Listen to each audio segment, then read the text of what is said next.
Muitos estão perguntando: o que vai acontecer? O que está para acontecer? O que vai acontecer depois da pandemia? O que virá depois? Quem é capaz de responder essa pergunta?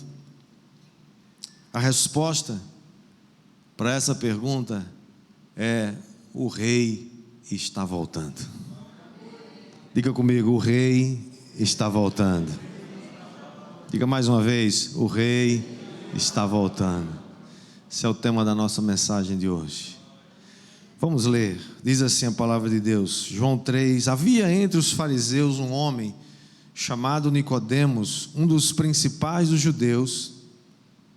Esse de noite foi ter com Jesus e lhe disse: Rabi, sabemos que és mestre vindo da parte de Deus, porque ninguém pode fazer estes sinais que tu fazes se Deus não estiver com ele. E a isto respondeu Jesus: em verdade te digo, que se alguém não nascer de novo, não pode ver o reino de Deus. Vamos orar. Pai, te damos graças pela tua bendita palavra, Senhor. Espírito Santo, abre nossos olhos, ministra-nos nessa noite, abençoa teu povo, Senhor, que a tua palavra seja derramada, Senhor, sobre nós, que ela caia como um rio, ela caia como um orvalho, como uma água pura que vem do céu para nos abençoar e trazer entendimento. Obrigado, Pai, pela tua presença nesse lugar. Que o Senhor sela agora as entradas e as saídas espirituais desse ambiente e alcança aqueles que estão nos ouvindo pela internet, Senhor. Que o Senhor os alcance de forma abençoadora, em nome de Jesus. Todos dizem amém, amém. Deixa eu colocar aqui o cronômetro para eu não me empolgar, né?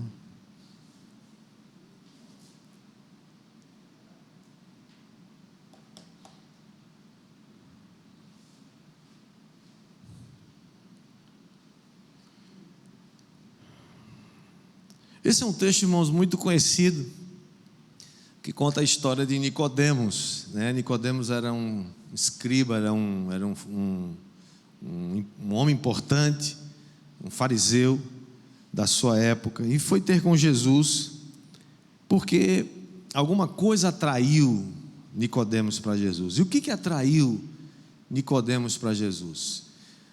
Ele foi atraído pelos sinais, os sinais miraculosos que Jesus fazia, quando ele diz: ninguém pode fazer as obras que tu fazes se Deus não estiver com ele. E quais eram esses sinais que Nicodemos se refere?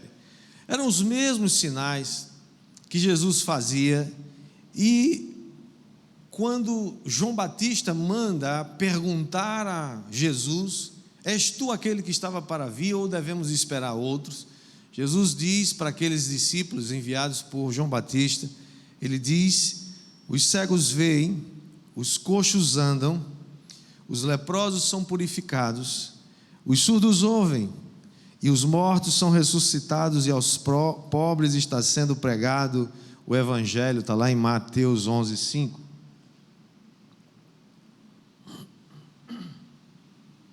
Em outras palavras, Jesus estava dizendo: Nicodemos, você pode até ver, qualquer pessoa pode ver os sinais que eu estou fazendo, você só não pode ver o reino de Deus se você não nascer de novo. A sua conversa, a conversa de Jesus com Nicodemos, se prolonga, e no versículo 5, ele diz, ele acrescenta: quem não nascer da água e do Espírito não pode entrar no reino de Deus. É interessante, amados, que o reino de Deus, também chamado de o reino dos céus, essas duas expressões são intercambiáveis, elas se apresentam várias vezes nos evangelhos, mas o reino de Deus é o centro, ele se torna o centro da pregação de Jesus, é o eixo em torno do qual o ensino de Jesus acontece. Na verdade, esse tema começa ainda com João Batista, quando começa a falar de Jesus. Ele aparece no deserto da Judéia, preparando o caminho do Senhor, e ele começa dizendo: arrependei-vos. A sua mensagem também é essa: arrependei-vos, porque está próximo o reino de Deus, ou o reino dos céus. Jesus também, logo depois de ter sido batizado e de passar pela tentação no deserto, ele volta e começa a pregar. Ele começa o seu ministério dizendo mais ou menos a mesma coisa que João Batista está falando. Lá em Marcos 1,15 ele diz: o tempo está próximo, o tempo está cumprido, o tempo chegou, o reino de Deus está próximo, arrependam-se e creiam no Evangelho. Quando Lucas, lá em Lucas, Jesus envia os 70, de 2 em 2, Jesus os envia e diz assim: quando vocês entrarem numa cidade, vocês comam com eles, curem os enfermos que ali tiver, e digam a eles: o reino de Deus chegou. Aonde você vai, o reino de Deus vai com você. Aonde você chega, o reino de Deus chega com você. E aonde você chega, os sinais do reino, as marcas do reino de Deus também tem que chegar juntamente com você. Diga amém. Quando Jesus estava falando sobre a porta estreita, lá em Lucas capítulo 13, verso 29, ele diz: muitos virão do Oriente e do Ocidente e do Norte e do Sul e tomarão lugares à mesa no reino de Deus. É o tema de Jesus, é o tema central. Em Lucas 18, 17, Jesus diz que quem não receber o reino de Deus como uma criança não pode entrar nele.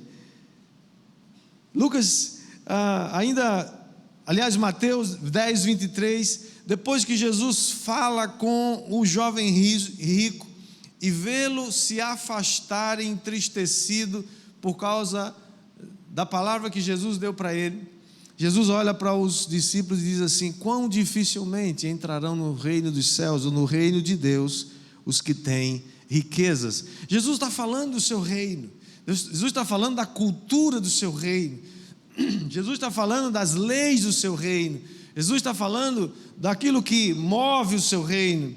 E mais ainda, na última ceia, quando Jesus estava com os seus discípulos, ele falou do reino de Deus ainda, dizendo: em verdade, está em Marcos 14, 25, ele diz: em verdade vos digo, que jamais beberei do fruto da videira até aquele dia em que o hei de beber novo no reino de Deus. Além de Jesus, se você prestar atenção, o apóstolo Paulo também fala sobre o reino de Deus.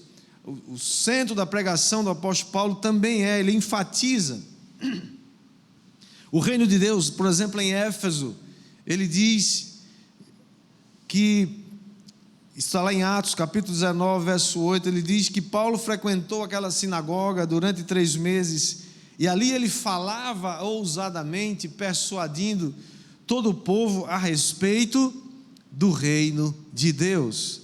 E quando ele estava em Roma, já preso, ou na sua casa, que ele tinha uma espécie de prisão domiciliar, ele não parou de pregar.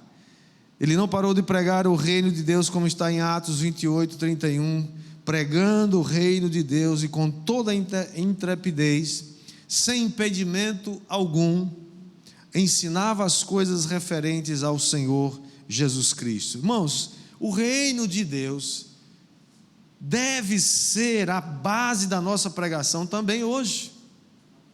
Estamos falando de um reino que nunca vai ter fim.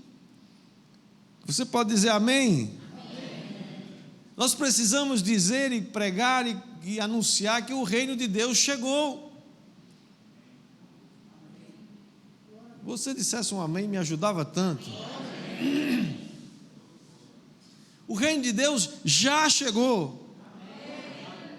A nossa pregação, irmãos, não pode ser: venha para Jesus e seja rico, venha para Jesus e tudo está certo, venha para Jesus e você nunca mais vai adoecer na vida, Venha para Jesus e todos os seus problemas estão resolvidos. Isso não é pregação do evangelho, isso é falso evangelho. É claro que Jesus tem vida abundante, Jesus quer que você seja uma pessoa próspera, sim, mas o centro da nossa pregação não é isso, não pode ser isso. Ela tem que ser: arrependam-se dos seus pecados, porque o reino de Deus chegou. E o reino de Deus tem valores, o reino de Deus tem leis, tem mandamentos dados pelo próprio Deus. O cerne da nossa pregação tem que ser: o reino de Deus já chegou e o seu rei está voltando para tomar posse desse reino. É claro que para nós ocidentais esse conceito de rei e reino não é muito fácil de entender. Por quê? Porque a gente vive numa democracia. Bom, alguns dizem que nem tanto, né? Estamos melhorando, talvez a gente chegue lá algum tempo. Democracia é aquele sistema que o povo, né, as pessoas elegem seus representantes e eles então criam suas próprias leis. Mas desde a antiguidade, essa palavra rei significava e significa alguém que governa, alguém que domina sobre uma determinada região, quase sempre, né, representada por uma cidade. A gente vê, por exemplo, o Império Babilônico, né? Um império gigantesco que se espalhou por muitas nações da terra, tinha sua capital, a Babilônia. Quando nós falamos de um reino, estamos falando de autoridade, estamos falando de poder, estamos falando de território, estamos falando de pessoas, estamos falando de leis. Era esse o problema do povo judeu na época de Jesus. Por quê? Porque eles viviam na época debaixo do jugo de Roma. Eles não tinham autonomia, não tinham soberania. E eles então não aceitaram Jesus como Messias, porque Jesus não foi, durante todo o seu ministério, aquele libertador político que deveria libertar Israel do jugo de Roma. Alguns estudiosos até supõem que essa deve ter sido uma das frustrações de Judas que o levou a trair Jesus, porque ao final do seu ministério Jesus não dá nenhuma dica, não dá nenhuma ideia de que ele vai se tornar esse libertador. Você vê isso, por exemplo, sendo mencionado na conversa que Jesus tem com os 2 discípulos de Emaús.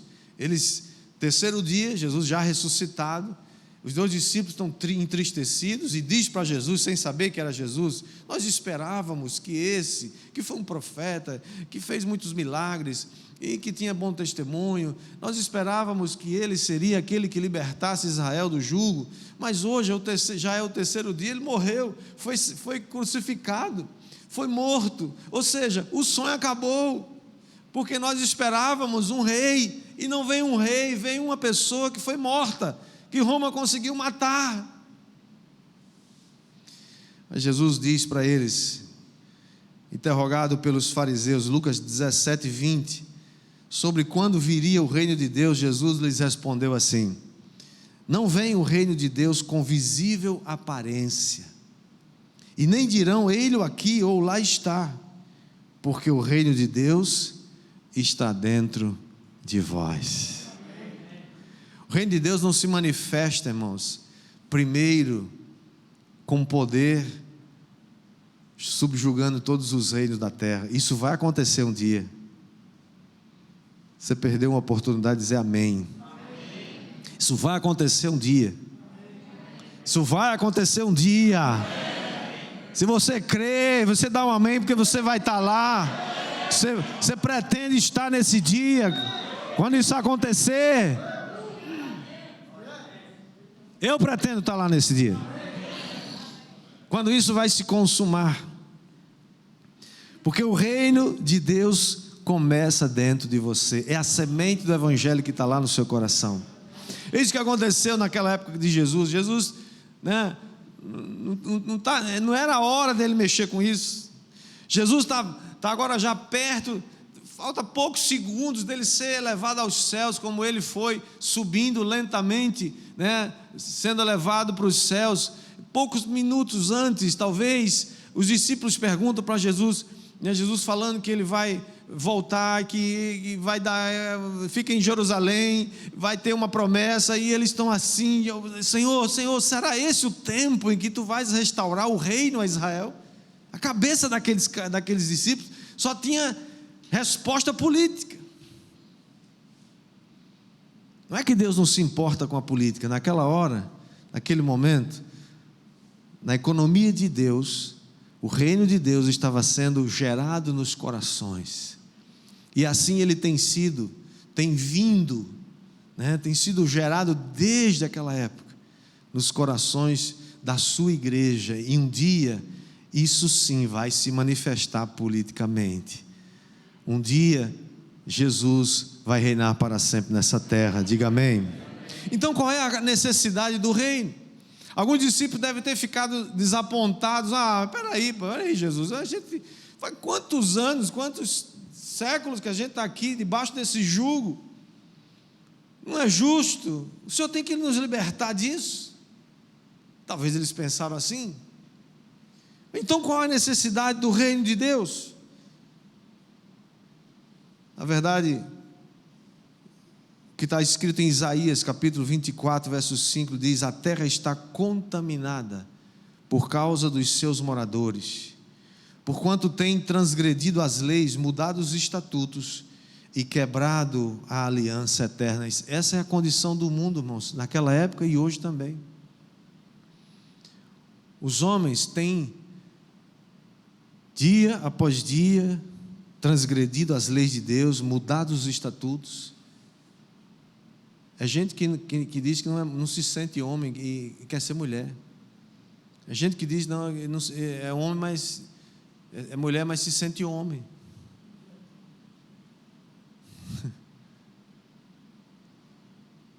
Estamos quebrando as regras, os estatutos de Deus, as leis de Deus, irmãos. Ninguém vai quebrar, ninguém quebra essas leis e não paga o preço por isso. Pode ser que demore.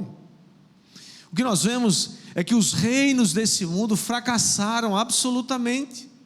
Todos eles, os grandes impérios, produziram injustiça, produziram morte, destruição, trouxeram muita dor e muito sofrimento.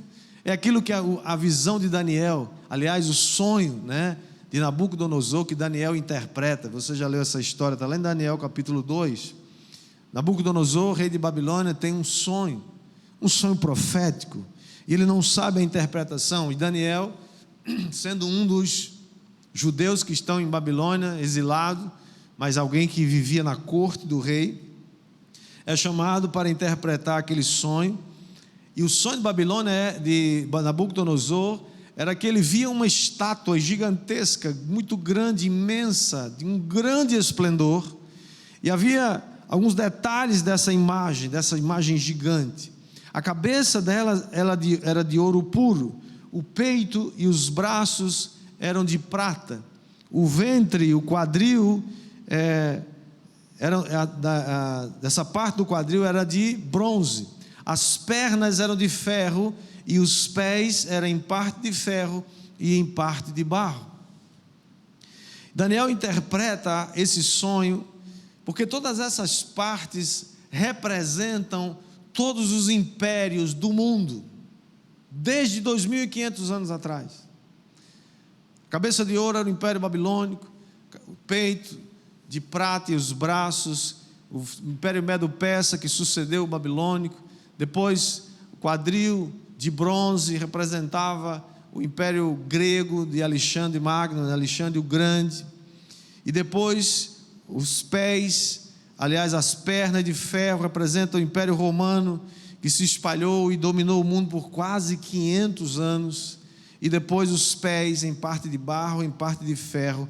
Os estudiosos acreditam que essa parte significa a fragmentação do Império Romano em muitos outros, em pequenos impérios ou pequenas nações. Mas o que é fato, e eu quero chamar a sua atenção para esse sonho, é a conclusão da interpretação de Daniel, que está no capítulo 2, no verso 34, quando Daniel diz assim para o rei: quando tu, ó rei, estavas olhando, uma pedra foi cortada sem auxílio de mãos, feriu a estátua nos pés, de ferro e de barro, e os esmiuçou. E então, verso 35, foi juntamente esmiuçado o ferro, o barro, o bronze, a prata e o ouro, os quais se fizeram como a palha das eiras no estio, e o vento os levou, e deles não se viram mais vestígios. Mas a pedra, diga comigo, a pedra. Diga outra vez, a pedra. Mas a pedra que feriu a estátua se tornou uma grande montanha que encheu toda a terra. Quem que vocês acham que é essa pedra? Essa pedra chama-se Jesus Cristo. Jesus é essa pedra que foi cortada sem auxílio de mãos e esmiuçou todos os reinos desse mundo. Porque diante de Deus, todos os reinos desse mundo são nada. Salmo 47, verso 8 diz: Deus reina sobre as nações. Deus reina sobre as nações, diga amém. Deus se assenta no seu santo trono. Por que Jesus não libertou Israel politicamente do jugo de Roma naquela época? Porque o reino de Deus é já e ainda não. Isso é uma expressão da teologia, que quem estuda teologia sabe disso. O reino de Deus é aquilo que já aconteceu, mas ainda não se completou. O reino de Deus é aquilo que Jesus já veio fazer. Quando ele veio a primeira vez, ele implantou seu reino, ele declarou inaugurado o seu reino, ele começou a fazer os sinais e os prodígios e os milagres, os sinais miraculosos do seu reino, entregou aos seus discípulos a responsabilidade de continuar esse trabalho, de mostrar os sinais e os prodígios e os sinais miraculosos que estão acontecendo ainda hoje, diga amém.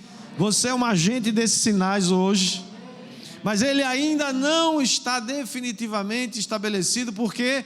Porque o rei ainda não voltou, mas ele está voltando. E ele disse: eu vou voltar, eu vou voltar. Quando ele veio a primeira vez, ele gerou o reino de Deus dentro de você. 20 séculos se passaram e a semente do evangelho continua gerando frutos no coração de milhões de pessoas ao longo dos séculos, e assim vai ser até que ele volte. Mas um dia, diga comigo, mais um dia, a pedra, um dia a pedra que foi cortada sem auxílio de mãos, ela virá e vai derrubar todos os outros reinos e vai tudo virar pó. A palavra que é usada aqui é esmiuçar, é virar pó, não sobra nada. Todo o poder, toda a tirania, todo ditador, toda a ditadura, né? toda a opressão, todo o poder que os governos, que os países, as nações conseguem impor sua vontade sobre os outros, um dia tudo isso vai cair por terra, um dia tudo isso vai virar pó, diga amém. Por quê? Porque todos os reinos desse mundo serão trazidos para Cristo, e nós, e você e eu, reinaremos com Ele para sempre. Espera mais um pouquinho, amigo, tenha paciência mais um pouquinho, aguenta mais um pouco. Tribulação faz parte da caminhada. Fique impaciente não, aguenta mais um pouco. Está já chegando a sua redenção, está já chegando o cumprimento da palavra, está chegando. Em Mateus 11:5, depois que Jesus diz aos discípulos de João Batista, né? Aquele texto que a gente leu, os cegos veem, os coxos andam e tal. No verso 6, Jesus completa dizendo para os emissários de João Batista, Mateus 11:6, e bem-aventurado é aquele que não achar em mim motivo de tropeço. Qual era esse motivo de tropeço? Era o fato de que o reino ter ainda uma natureza escondida. Você olha ao seu redor, irmão, e vê o mal prosperando, você não fica injuriado, não? Senhor, como é que é? Por que tanta maldade, crueldade? Irmão, se existia alguma dúvida que o mundo é posto no maligno mesmo, você, depois dessa pandemia, você não pode ter mais dúvida. Que a quantidade de pessoas mentirosas, cínicas, elas mentem cinicamente, são malignas, capazes de levar vantagem numa pandemia dessa, gente, capazes de roubar, fazer coisas horríveis, numa situação dessa. Para mim, essa é uma das evidências que o mundo de fato jaz no maligno. Mas a natureza do reino de Deus, que naquela época e ainda hoje é assim, ela tem uma natureza escondida, porque ela vem primeiro do seu coração. Embora os milagres e os sinais sejam visíveis, é impossível esconder um sinal, sim ou não? Você pode até fazer como Jesus, né? Curar uma pessoa, ela fica curada, você diz, fica quieta, não fala para ninguém. Como é que a pessoa que estava doente, uma doença terminal, que a medicina não tinha mais jeito, Deus manda você ir lá, você impõe as mãos sobre ela, ela é curada. Essa pessoa vai contar para todo mundo, vai ou não vai? Fosse você, contava ou não contava? Claro, tem jeito de esconder, mas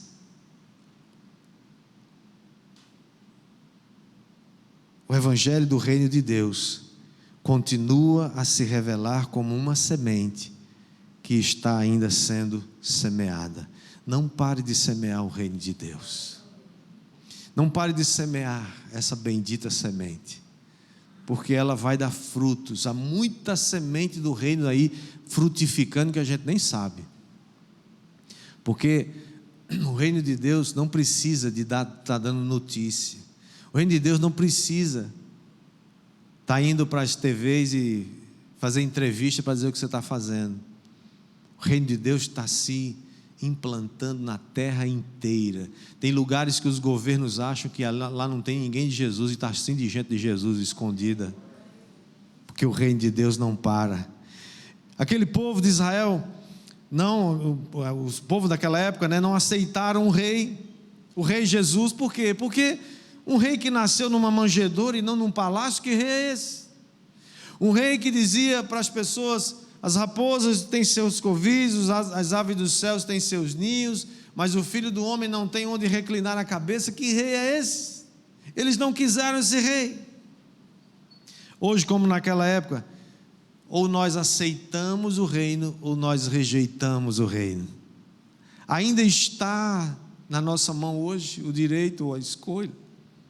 Um dia isso vai cessar, mas hoje você escolhe, ou você aceita, ou você rejeita, é nossa escolha.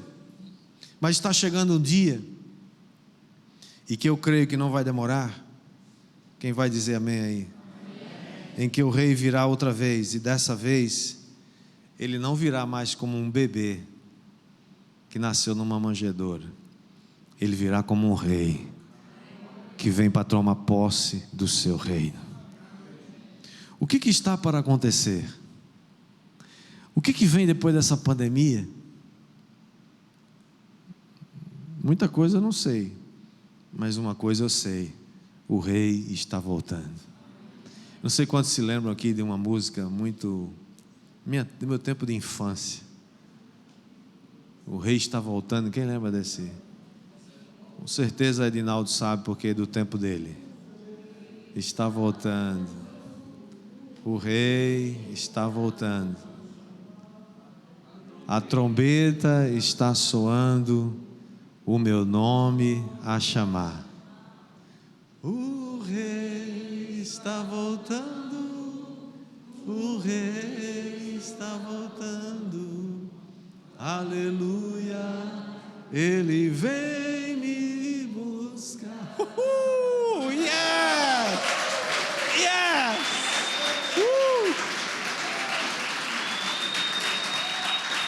E sabe a boa notícia? Quando Jesus vier buscar, o vírus não vai com a gente, vai ficar aqui. Jesus Cristo está voltando como rei para reinar. Quero deixar três conclusões com você hoje. O rei está voltando e o reino de Deus já está dentro de você. Fica procurando o reino fora, não. O reino vai se manifestar. Em alguns lugares ele se manifesta visivelmente mais do que em outros. É só você entrar num lugar, numa cidade, e você vê e bate o olho e vê as marcas da queda, ou vê as marcas do reino de Deus. Quanto mais pobreza, miséria, depravação, mentira, inveja, orgulho, engano, mais você vai ver marcas da queda. Quando você vê amor, compaixão, altruísmo, compartilhar, repartir, mais você vai ver as marcas do reino de Deus. Deus nos chamou para espalhar as marcas do seu reino. E nos chamou também para destruir as obras do diabo, que são as marcas da queda. Quem vai dizer amém? Segunda conclusão, o rei está voltando e os sinais e prodígios, os sinais e milagres do reino de Deus já estão se manifestando. Eles continuam se manifestando. Jesus fez muitos milagres, muitos. Mas Jesus também nos deu a autoridade para a gente continuar fazendo o que Ele começou a fazer. É por isso que hoje você ora, impõe as mãos sobre os enfermos e eles são curados. Você ora para chover e chove. Você ora para não chover e não chove. Você ora para Deus mudar, Deus muda. Você ora para fazer Satanás retroceder e ele retrocede. São os milagres, são os sinais. Os sinais já estão e vão continuar existindo, porque o Espírito Santo está comigo, está com você, diga amém. Mas a terceira é que o rei está voltando para estabelecer definitivamente o seu reino aqui na terra. A Bíblia diz, irmãos, que nós reinaremos para sempre com Ele. Ei, se prepare para reinar. Você está se preparando para reinar? Você já estudou as 7 cartas de Apocalipse? As 7 igrejas de Apocalipse? Todas elas terminam com uma frase: ao que vencer, ao vencedor dar-lhe-ei. Ao vencedor eu lhe darei. Ao vencedor dar-lhe-ei. Ao vencedor, e uma delas diz: colocarei os vencedores para reinar sobre as cidades. Eu não sei se esse reino vai se estabelecer aqui nessa terra, nesse planeta, eu não sei. Isso não é o importante. O que nós sabemos é que nós reinaremos para sempre com Jesus. Então se prepare. Concluindo, há 2 mensagens, irmãos, que resumem o Evangelho. A primeira é para o mundo, e a mensagem é: arrependam-se dos seus pecados e creiam no Evangelho. Essa é a mensagem para o mundo. Larguem seus pecados e se voltem para Deus. E a outra mensagem é para mim e para você. E a mensagem para mim e para você é: vigiem, porque vocês não sabem a hora em que virá o vosso Senhor. O próprio Jesus disse: estejam de sobreaviso, estejam prestando atenção. Quando estas coisas começam a acontecer, Jesus estava falando do princípio das dores. Levante os olhos para cima, porque a redenção de vocês está próxima. Fiquem de sobreaviso. Ele diz para os discípulos, em Marcos 13:32, ele diz a respeito daquele dia e hora, ninguém sabe, nem os anjos do céu, nem o Filho, senão o Pai. Estejam de sobreaviso, verso 33, e vigiem, porque vocês não sabem quando será o tempo. Não precisa a gente saber o dia, ninguém sabe, só Deus sabe. Mas nós podemos vigiar. O que é vigiar? É estar pronto. Nós precisamos estar pronto para partir qualquer hora. Hoje, estou pronto. Hoje à noite, estou pronto. Seja Jesus voltando para arrebatar a sua igreja, ou seja a gente indo se encontrar com Ele primeiro. E seja de um jeito ou de outro, nós vamos nos encontrar com Ele. Amém? Quero terminar dizendo, qual é o segredo para você fazer parte do reino? Qual é o segredo? Se Jesus disse para Nicodemos, Nicodemos, olha, sem nascer de novo você não pode ver e nem pode entrar no reino de Deus. Qual é o segredo para entrar no reino de Deus? Você precisa nascer de novo, nascer no Espírito. E o que você precisa para nascer de novo? Voltar para o ventre da sua mãe? Não. Você só precisa crer em Jesus Cristo. Você precisa nascer de novo para pertencer a Jesus. Jesus, o Messias, que é o centro de tudo. Tudo gira em torno de Jesus. Ele é o próprio Evangelho. E tudo no reino de Deus converge e se concentra em Jesus Cristo. Que o Senhor abençoe a sua vida. Abençoe sua casa, sua família. O Senhor esteja, em nome de Jesus, aquecendo o seu coração, não permitindo que nessa quarentena, que já está bom de acabar, né? Você esfrie na fé. Em nome de Jesus, isso não vai acontecer. Não deixe que isso aconteça. Permaneça fiel. Jesus está voltando, o Rei está voltando. Na próxima semana nós vamos continuar essa mensagem.